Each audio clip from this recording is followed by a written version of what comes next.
আমার নিজের ID card দিয়ে আমার 12টা সিম রেজিস্ট্রেশন করা।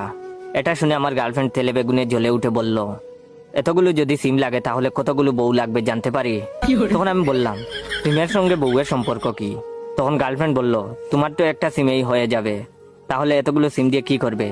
তখন আমি বললাম, এমনিতেই ভালো লাগছে তাই একটা একটা করে কিনতে কিনতে 12টা হয়ে গেছে।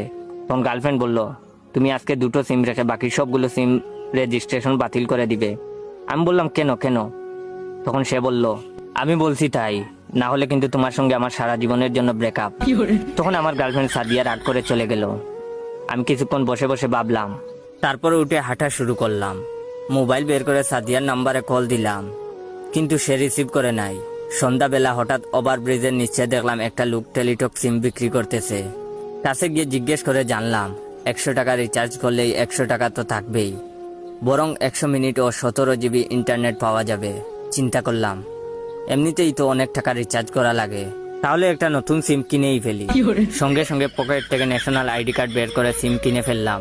মোবাইল সিম সেট করে সাদিয়ার কাছে কল দিলাম। সাদিয়া অপরিচিত নাম্বার, তাই রিসিভ করে সালাম দিল। তখন আমি বললাম, কি করো ময়না পাখিটা? তখন সে বলল, এটা কার নাম্বার? আমি বললাম, আরে শুনো, একটা মজার কাহিনী। একটু আগে সিমের অফার দেখে লোভ সামলাতে পারলাম না।